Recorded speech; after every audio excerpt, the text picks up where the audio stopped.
എൻ്റെ പേര് ടിജി. ഞാൻ ആലപ്പുഴ ജില്ലയിലെ കണ്ണങ്കരയിൽ നിന്ന് വരുന്നു. ഞാനിപ്പോൾ വർക്ക് ചെയ്യുന്നത് UK-യിലാണ്.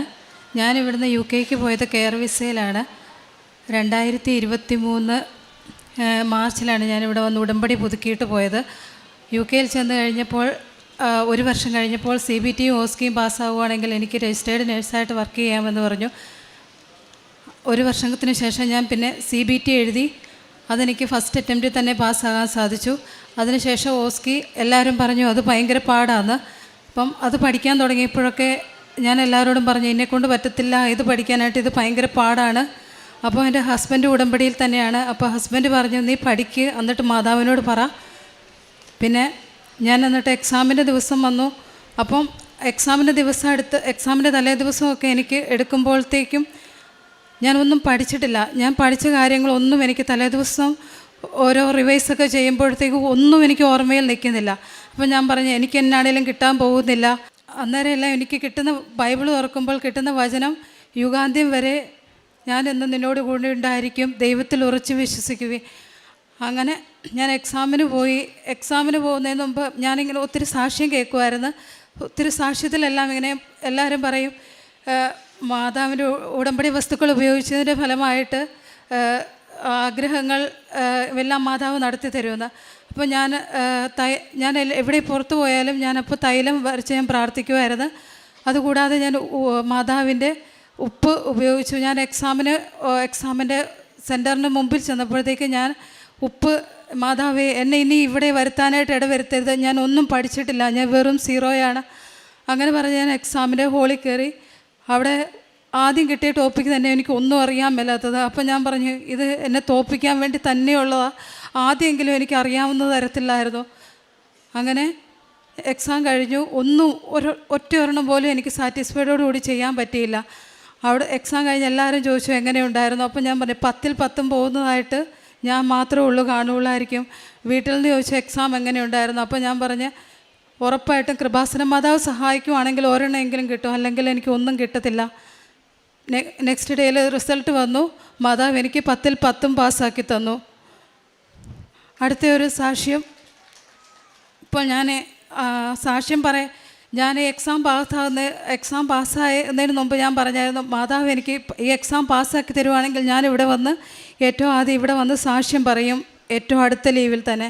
അപ്പോൾ ഞാൻ ആ എക്സാം പാസ്സായ ഉടനെ തന്നെ പോയി ലീവ് ചോദിച്ചു. അപ്പം ഞാനിപ്പോൾ കഴിഞ്ഞ ആഴ്ച 3-4 ദിവസമായുള്ളൂ ഞാനിവിടെ വന്നിട്ട്.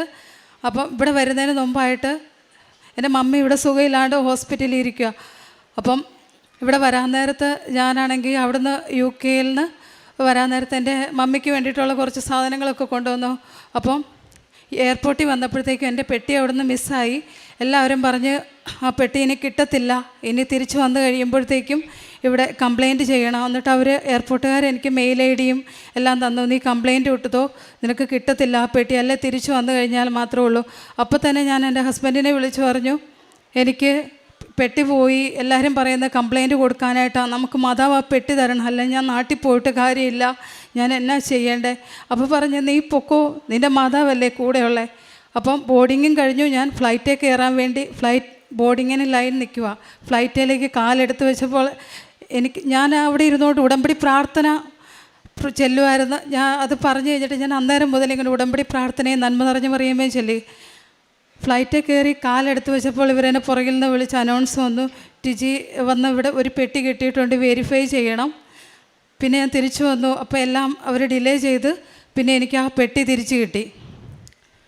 പിന്നെ പിന്നെ ഞാനിവിടെ കാരുണ്യപ്രവർത്തികളായിട്ട് ചെയ്യുന്നത്, ഞാൻ അവിടെ ആകുമ്പോൾ എനിക്കങ്ങനെ പത്രം മേടിക്കാനോ അങ്ങനെയൊന്നും സാധിച്ചിരുന്നില്ല. അപ്പം അവിടെ സാമ്പത്തികമായിട്ട് ഇങ്ങനെ എൻ്റെ കൂടെ ഞാനിവിടെ ആദ്യം ഡൽഹിയിലായിരുന്നു ചെയ്തുകൊണ്ടിരുന്നത്. അവിടെ നിന്ന് ഇങ്ങനെ ആരെങ്കിലുമൊക്കെ പറയും, പിന്നെ ഓരോ ഇങ്ങനെ അസുഖങ്ങളൊക്കെ ആയിട്ടുള്ളവർക്ക് സഹായം ആവശ്യമുണ്ടെന്ന് പറയുമ്പോഴത്തേക്ക് ഞങ്ങൾ രണ്ടുപേരും കൂടി അവിടെ നിന്ന് പൈസ അയച്ചു കൊടുക്കും. ആദ്യമൊക്കെ ഞാൻ ഉടമ്പടി എടുക്കുന്നതിന് മുമ്പ് ഹസ്ബൻഡ് ഇങ്ങനെ പൈസ അയച്ചു കൊടുക്കാൻ നേരത്തെ ഞാൻ ഹസ്ബൻഡിനോട് പറയും എന്തിനാണ് ഇങ്ങനെ എല്ലാവർക്കും പൈസ അയച്ചു കൊടുക്കുന്നത്. ഇപ്പം ഞാനിങ്ങനെ കാണുമ്പോൾ ഞാൻ ഹസ്ബൻഡിനോട് പറയും നമുക്ക് പൈസ കൊടുക്കണ്ടേ, അവർക്ക് നമുക്ക് പൈസ. അന്നേരം പറയും നീ ഇത്രയും നാളും എങ്ങനെയായിരുന്നു പറഞ്ഞുകൊണ്ടിരുന്നത്. പക്ഷേ എൻ്റെ ആത്മീയ ജീവിതത്തിലേക്ക് ഈ ഉടമ്പടി എടുത്തതോടുകൂടി എനിക്ക് ഒത്തിരി അധികം വളർച്ച വന്നു.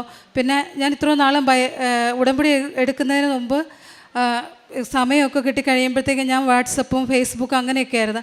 ഇപ്പോൾ കുറച്ച് ബ്രേക്കൊക്കെ കിട്ടിക്കഴിഞ്ഞാൽ ഉടനെ സാക്ഷ്യം കേൾക്കാനും പിന്നെ അച്ഛൻ്റെ ടോക്കുകളൊക്കെ പിന്നെ ഓരോ കാര്യങ്ങളൊക്കെ ഞാൻ ഷെയർ ചെയ്തുകൊണ്ടിരുന്നതെന്ന് പറയാൻ ഞാനിങ്ങനെ ഓരോ അഡ്വർടൈസ്മെൻറ്റും ഓരോ കോമഡി കാര്യങ്ങളൊക്കെ ആയിരുന്നു ഷെയർ ചെയ്തുകൊണ്ടിരുന്നത്. ഇപ്പോൾ ഞാൻ അങ്ങനെയുള്ള കാര്യങ്ങളെല്ലാം കുറച്ചിട്ട് കൂടുതലും ഞാൻ ഷെയർ ചെയ്യാൻ തുടങ്ങി. അച്ഛൻ്റെ ടോക്കുകളും പിന്നെ രാവിലെ ഉടമ്പടി പ്രാർത്ഥനയാണെങ്കിലും ഞാൻ കൂടുതൽ നൈറ്റാണ് ചെയ്യുന്നത്. അപ്പം എനിക്ക് പ്രാർത്ഥിക്കാൻ പറ്റത്തില്ലല്ലോ, പിന്നെ സമയം കിട്ടുമ്പോൾ ചുമ്മാ ഒന്ന് ജസ്റ്റ് ഒന്ന് പ്രാർത്ഥിച്ചു വിടും, അങ്ങനെയായിരുന്നു. പക്ഷേ ഇപ്പോൾ ഉടമ്പടി പുതുക്കിയതിന് ശേഷം ഞാൻ വീട്ടിൽ വന്നതിന് ശേഷം എനിക്ക് ആ പ്രാർത്ഥന ചെല്ലാണ്ട് എനിക്ക് കിടക്കാൻ പറ്റുന്നില്ല. ഞാൻ എങ്ങനെ പിള്ളേരെ വിട്ടിട്ടാണെങ്കിലും ഞാൻ പറയും ഞാൻ പ്രാർത്ഥന ചെല്ലിയിട്ടേ ഞാൻ കിടക്കുന്നുള്ളൂ. അപ്പോൾ ഹസ്ബൻഡ് പറയും നീ പ്രാർത്ഥിക്കുന്നൊന്നും കാണുന്നില്ലല്ലോ. അപ്പോൾ ഞാൻ പറയും ഞാൻ പ്രാർത്ഥിച്ചിട്ടല്ലേ കിടക്കുന്നത്. ഇപ്പം ഹസ്ബൻഡ് പറയും നിനക്ക് പ്രാർത്ഥിക്കും, നീ ആത്മീയമായിട്ട് ഒത്തിരി വളർച്ച വന്നു. ഈ ഓരോ നിമിഷവും ദൈവം മാതാവും ഞങ്ങൾക്ക് തന്നുകൊണ്ടിരിക്കുന്ന നിരവധിയായ അനുഗ്രഹങ്ങൾക്ക് കോടാനുകൂടി നന്ദി പറയുന്നു. യെശയ്യാ 41:13 നിൻ്റെ ദൈവവും കർത്താവുമായ ഞാൻ നിൻ്റെ വലതുകരം പിടിച്ചിരിക്കുന്നു, ഞാനാണ് പറയുന്നത്, ഭയപ്പെടേണ്ട, ഞാൻ നിന്നെ സഹായിക്കും.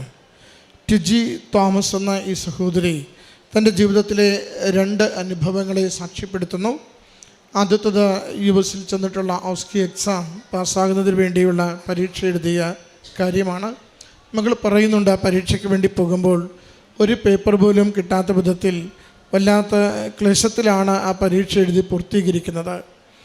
എന്നാലത് ആ ആദ്യ പരിശ്രമത്തിൽ തന്നെ അത് പൂർണ്ണമായി വിജയിപ്പിച്ചു കൊടുത്ത് തൻ്റെ കഴിവ് കൊണ്ടല്ല, but by his grace, not by my merit, എൻ്റെ കഴിവ് കൊണ്ടല്ല മറിച്ച് എൻ്റെ തമ്പുരാൻ്റെ കൃപ കൊണ്ട് ആ പരീക്ഷ എന്നെപ്പോലും അത്ഭുതപ്പെടുത്തുന്ന വിധത്തിൽ വിജയം നൽകുവാൻ എൻ്റെ അമ്മ മാതാവ് എന്നെ സഹായിച്ചു എന്നതാണ് ആദ്യം സാക്ഷ്യപ്പെടുത്തിയത്. രണ്ടാമത്തത് മകള് നാട്ടിലേക്കുള്ള യാത്രയ്ക്ക് ഒരുങ്ങുമ്പോൾ ബാഗ് നഷ്ടപ്പെടുന്ന വിഷയമാണ് സൂചിപ്പിക്കുന്നത്. പ്രധാനപ്പെട്ട കുറച്ച് കാര്യങ്ങൾ അതിനകത്ത് കൊണ്ടുവരുന്നുണ്ടായിരുന്നു, എന്നാലത് ഇനി ലഭിക്കില്ല, നാട്ടിലേക്ക് ഇവിടെ പരാതി കൊടുത്ത് പോകൂ എന്ന നിർദ്ദേശം കിട്ടുമ്പോൾ ജീവിത പങ്കാളിയാണ് മകളോട് പറയുന്നത്, നീ ഉടമ്പടിയിലല്ലേ, അമ്മ മാതാവിനോട് പ്രാർത്ഥിക്ക്, നിനക്കത് നഷ്ടമാവില്ലെന്ന് പറഞ്ഞ് ശക്തിപ്പെടുത്തുന്നു. മകൾ പറയുന്നുണ്ട് ഫ്ലൈറ്റിനകത്ത് കയറിയ മകളെ തിരിച്ചു വിളിച്ച് ആ ബാഗ് അവിടുന്ന് കണ്ടെത്തുകയും അത് ഉറപ്പ് വരുത്തിക്കൊണ്ട് മകൾക്ക് സമയത്ത് തന്നെ നാട്ടിൽ കിട്ടത്തക്ക വിധത്തിൽ അതിനെ ക്രമീകരിക്കുകയും ചെയ്തുവെന്ന്. അസാധ്യമെന്ന് കരുതിയത്, നഷ്ടപ്പെട്ടുവെന്ന് കരുതിയത് നിസ്സാരമായി അമ്മ മാതാവ് വഴി ഈശോ മകൾക്ക് കണ്ടെത്തി കൊടുത്തതിനെ സന്തോഷത്തോടു കൂടി സാക്ഷ്യപ്പെടുത്തുകയാണ്. പ്രിയമുള്ളവർ, ഈ സാക്ഷ്യത്തിൻ്റെ ഒരു പ്രത്യേകത, ശ്രദ്ധിക്കേണ്ട ഒരു വശം, അത് നമുക്ക് അമ്മ മാതാവിൻ്റെ ഉടമ്പടി ജീവിതം മുന്നോട്ട് നയിക്കുമ്പോൾ കൂടെ ഉണ്ടാവേണ്ട ഉറപ്പ്, മാതാവ് പ്രത്യാശയിൽ കൂടെ ഉണ്ടാകും, മാതാവ് ഒരിക്കലും കൈവിടാതെ കാത്തുകൊള്ളും എന്നൊരു വലിയൊരു ആത്മബലത്തിൽ വേണം നമ്മൾ ഉടമ്പടി ജീവിതത്തെ നയിക്കുവാനായിട്ട്. സാക്ഷ്യം പറയുമ്പോഴും 2 തവണയും ചഞ്ചലപ്പെടുന്നത്, സംശയം വരുന്നത്, പരീക്ഷ തോക്കുമെന്ന് തോന്നുന്നത്, കാര്യം നഷ്ടപ്പെട്ടുമെന്ന് ഉറപ്പിക്കുന്നത്, അതാണ് മകളുടെ വാക്കുകളിൽ നിന്ന് നമ്മൾ കേൾക്കുന്നതും. അതൊരു ഉടമ്പടിയോടുള്ള ഒരു വിശ്വാസക്കുറവ് അതിനകത്തുണ്ട്. അത് നമ്മൾ തിരുത്തേണ്ട ഒരു മേഖലയാണ്. എന്ത് കൊടുങ്കാറ്റ് വന്നാലും, എത്ര വലിയ തിരമാല വന്നാലും, എല്ലാവരും നമുക്കെതിര് പറഞ്ഞാലും ഉടമ്പടിയിലായിരിക്കുന്നവർക്ക് പറയാൻ പറ്റണം, ഇത് എൻ്റെ സഞ്ചാരി മാതാവ്, സമയത്തിന് മേൽ അധികാരമുള്ള എൻ്റെ അമ്മ, ഏത് വലിയ കൊടുങ്കാറ്റിലും വലിയ തിരമാലയ്ക്ക് മുകളിലും ഉയർന്നു വരുന്ന എൻ്റെ അമ്മ ഈ ജീവിത പ്രശ്നത്തെയും തരണം ചെയ്യുവാൻ എന്നെ സഹായിക്കുമെന്ന്. അതാണ് ഉടമ്പടി നമ്മളിൽ ആഴപ്പെട്ട് വരുമ്പോൾ നമുക്ക് വരുന്ന വ്യത്യാസമെന്ന് പറയുന്നത്. അതിലേക്കാണ് നമ്മൾ വളരേണ്ടത്. ആത്മധൈര്യത്തോടുകൂടി ഉടമ്പടി ജീവിതം പ്രത്യാശയുടെ ജീവിതമായി നമ്മളെ നയിക്കുമ്പോഴാണ് നമ്മുടെ ആത്മീയത അത് പക്വതയും വളർച്ചയുമുള്ളതായി മാറുന്നുവെന്ന് പറയുവാനാവുക. അതുകൊണ്ട് മകൾക്ക് ലഭിച്ച ഈ നല്ല അനുഭവങ്ങളെ ഓർത്ത് അമ്മ മാതാവിനും തിരുക്കുമാരനും നന്ദി പറഞ്ഞുകൊണ്ട് കരങ്ങളടിച്ച് ഈ സാക്ഷ്യം നമുക്ക് സമർപ്പിക്കാം. അത്യപൂർവ ദൈവാനുഭവങ്ങൾ ഇനി നിങ്ങൾക്കും സ്വന്തം. ഈ യൂട്യൂബ് ചാനൽ ഇതുവരെ സബ്സ്ക്രൈബ് ചെയ്തിട്ടില്ലെങ്കിൽ ഇപ്പോൾ തന്നെ സബ്സ്ക്രൈബ് ചെയ്യുക. ഈ വീഡിയോ ഇപ്പോൾ തന്നെ നിങ്ങളുടെ സുഹൃത്തുക്കൾക്ക് ഷെയർ ചെയ്തുകൊണ്ട് കർത്താവിൻ്റെ പ്രേക്ഷിതരാകുക.